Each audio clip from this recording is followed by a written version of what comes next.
Selamat malam dan selamat datang ketemu lagi sama Denny, narator Rumah Horor Indonesia. Semoga kalian semua ada dalam keadaan yang sehat dan berbahagia. Kisah horor kali ini dialami oleh seorang dari Indonesia yang tengah berada di Thailand.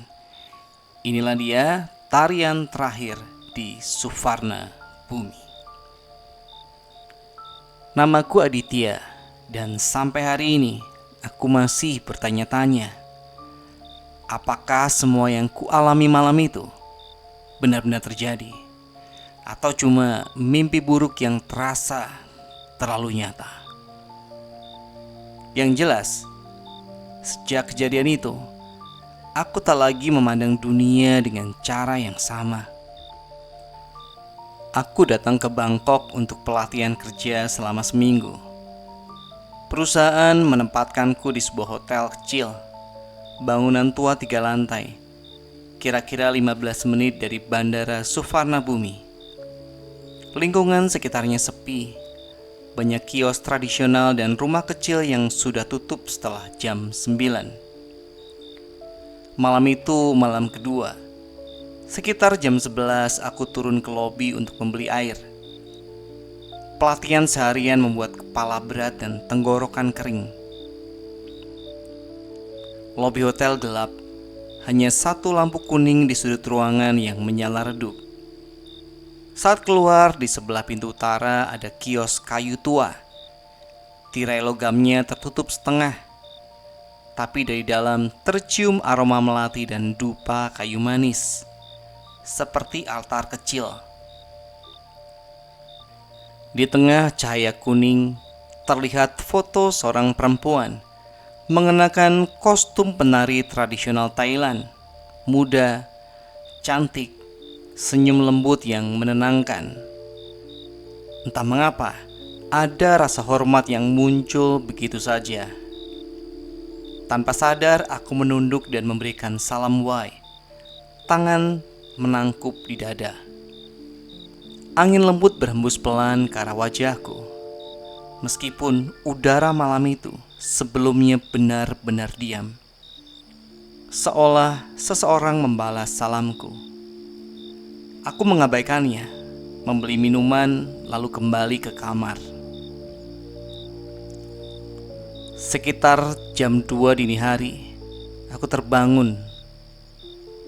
Tidak ada suara, hanya aroma melati yang kuat memenuhi kamar. Aku duduk, menatap pintu lemari kaca, dan di pantulan cermin, aku melihat bayangan seorang perempuan berdiri. Tidak jelas, hanya siluet, rambut panjang, kepala sedikit menunduk. Aku menoleh cepat. Tidak ada siapa-siapa. Aku mencoba menenangkan diri di kamar mandi, tapi lampu kamar mandi berkedap-kedip dan terdengar suara langkah menari dari luar pintu. Ritmis, teratur, seperti hentakan kaki penari tradisional. Suara itu berhenti mendadak, dan ketika aku keluar, pintu kamar terbuka sendiri, dan di lantai terdapat jejak kelopak melati basah mengarah ke koridor. Aku memutuskan check out lebih cepat. Apapun itu, aku tidak mau tinggal lebih lama. Singkat cerita, aku tiba di bandara sekitar jam 3 lewat sedikit. Terminal terasa sangat sepi. Bahkan suara pengumuman bandara terdengar jauh dan teredam. Aku duduk di kursi paling belakang, menghadap ke dinding kaca besar. Di sebagian area terminal terlihat sekat tinggi dari kain putih dan papan kayu, menandai zona renovasi instalasi dan struktur dekoratif. Construction Zone, No Entry. Aku memeluk ransel dan mencoba memejamkan mata. Tapi saat kubuka, aku melihat sosok itu lagi. Di depan pembatas area renovasi, sekitar 30 meter dari tempatku duduk.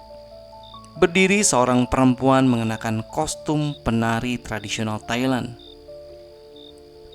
Gaun emasnya terlihat samar di bawah lampu kuning temaram.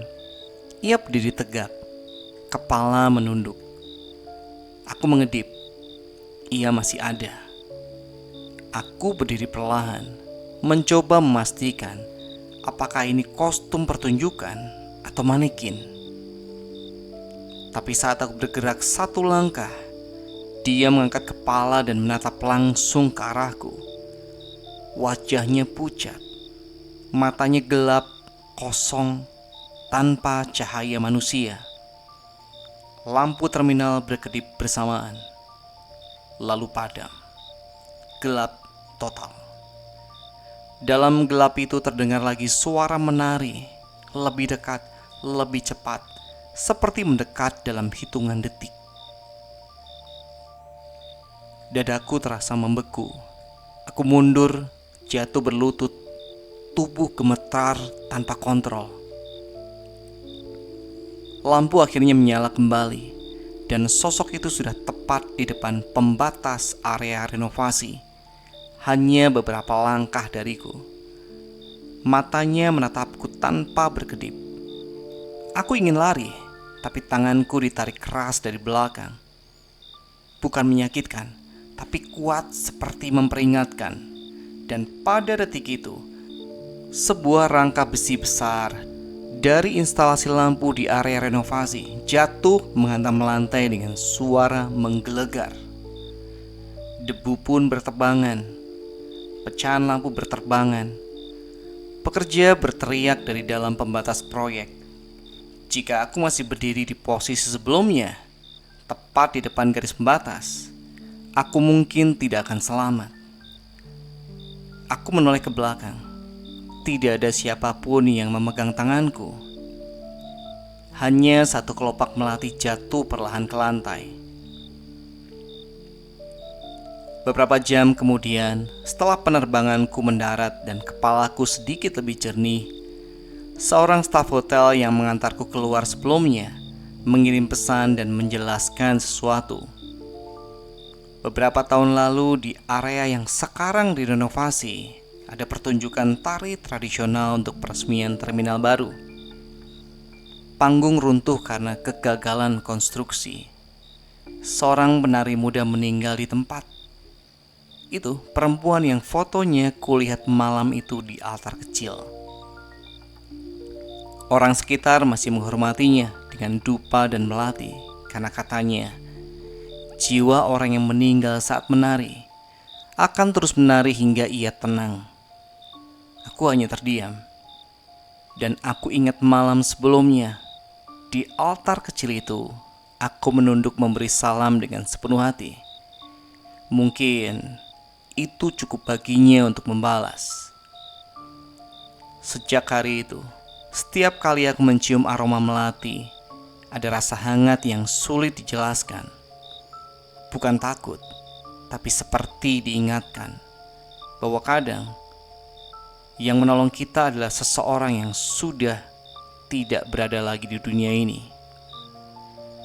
Dan buatku, itu adalah penari terakhir Suvarna Bumi. Oke, segitu dulu cerita horor di malam hari ini. Semoga itu bisa menghibur kalian. Sampai ketemu di episode selanjutnya. Selamat malam, selamat beristirahat.